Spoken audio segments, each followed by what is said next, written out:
എനിക്ക് പിന്നിൽ കാണുന്നതാണ് കോടതിയുടെ കവാടം. അവിടെ നിന്ന് ആന്റണി രാജു വരുന്നു. വളരെ വേഗത്തിൽ തന്നെ അവിടെ നിന്ന് കാറിലേക്ക് കയറാൻ ശ്രമിക്കുന്നു. അപ്പോൾ ഇവിടെ നിന്ന് പ്രവർത്തകർ അകത്തേക്ക് കയറുകയാണ് ഉണ്ടായിരുന്നത്.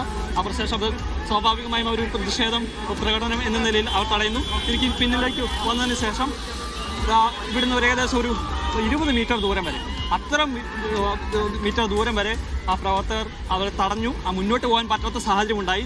നമ്മൾ ഈ റോഡിൽ കാണുന്നത് വളരെ പിന്നീട് പോകുമ്പോൾ വളരെ വേഗത്തിൽ തന്നെ റേസ് ചെയ്ത് വാഹനം കടന്നു പോയതിൻ്റെ ആ പാടുകളാണുള്ളത്. അപ്പോൾ അത്രയും കഷ്ടപ്പെട്ടാണ് പോലീസ് ഈ പ്രവർത്തകരെ അവിടെ നിന്ന് മാറ്റി അദ്ദേഹത്തെ സുരക്ഷിതമായി കടത്തിവിടുകയും ചെയ്തിരിക്കുന്നത്. പക്ഷേ പ്രവർത്തകർ പറയുന്ന ഒരു കാര്യം, ഒരു യൂത്ത് കോൺഗ്രസിൻ്റെ ഒരു പ്രവർത്തകനെതിരെ ഒരു പോലീസുകാരൻ തലയ്ക്കടിക്കുന്ന സമീപനമുണ്ടായി.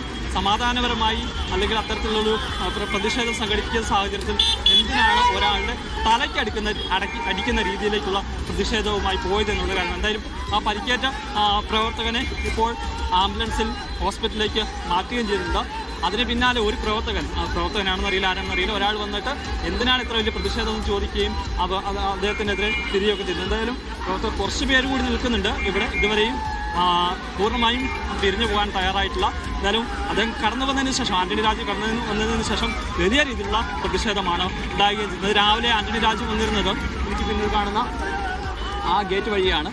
മാധ്യമപ്രവർത്തകരെല്ലാം നമ്മൾ കാത്തിരുന്നത്, ആന്റണി രാജുവിനെ കാത്തിരുന്നത് ഈ പ്രധാന ഗേറ്റിലാണ്. പക്ഷേ രാവിലെ ആന്റണി രാജു കടന്നു പോകുന്ന വഴിയും ഉച്ചയ്ക്ക് ആന്റണി രാജു പുറത്തേക്ക് പോകുന്ന വഴിയും സമയവും ഈ ഗേറ്റ് ഉപയോഗിച്ചിരുന്നില്ല. അപ്പുറത്തെ ഗേറ്റാണ്